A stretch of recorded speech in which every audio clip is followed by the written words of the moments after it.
இன்றைக்கி தேங்காய் பால் சாதம் பண்ண போகிறோம். அதுக்கு வந்து ஒரு ஸ்பூன் நெய் போட்டுக்குருவோம்.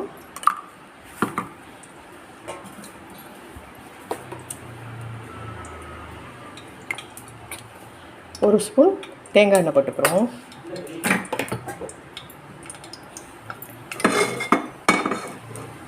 இதுவே சோம்பு போட்டுருவோம்.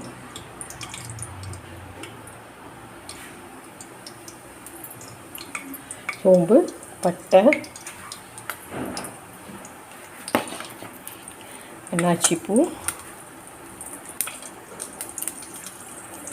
ஸ்டார், 3 கிராம்பு, 3 ஏலக்காய்.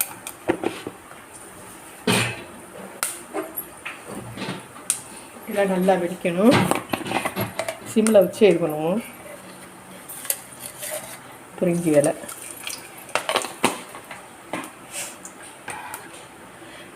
இதை வெடிச்ச உடனே இதிலே வெங்காயம்,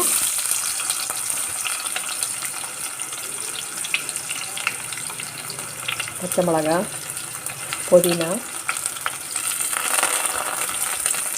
கொத்தமல்லி எல்லாம் போட்டு கொஞ்சம் நல்லா வதக்கிடுவோம்.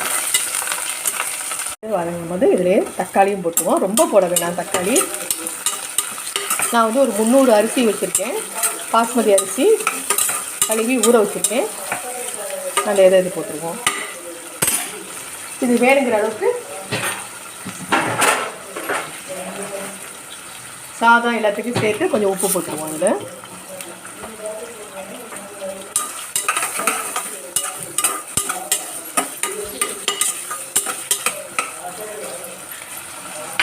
கொஞ்சம் நல்லா வதங்கட்டும். அது நல்லா வதங்கினதுக்கப்புறம் நம்ம அரிசி போட்டுருவோம்.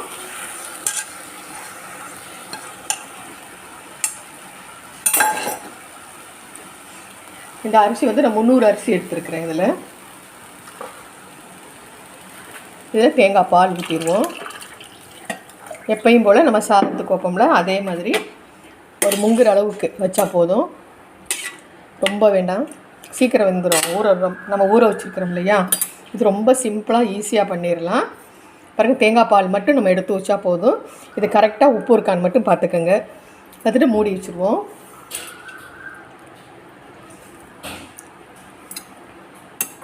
உப்பு மட்டும் கொஞ்சம் போடுங்க.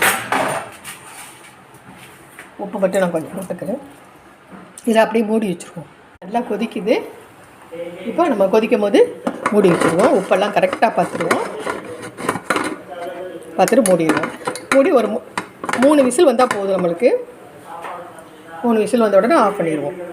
நல்லா கொழுன்னு நம்ம வந்து தேங்காய் பால் சாதம் நல்லா பண்ணியாச்சு. இதே மாதிரி நீங்களும் பண்ணுங்கள். இதுக்கு வந்து சைட் டிஷ்ஷாக நாங்கள் வந்து சோயா ஃபால்ஸ் 65 பண்ணியிருக்கேன்.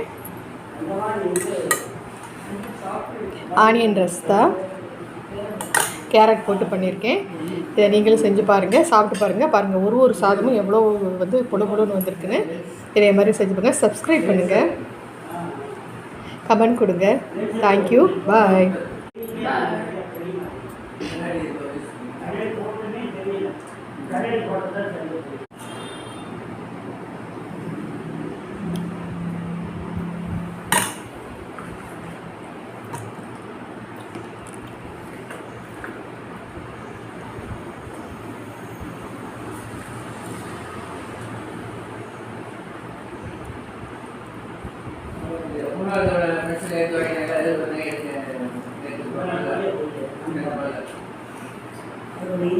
Ini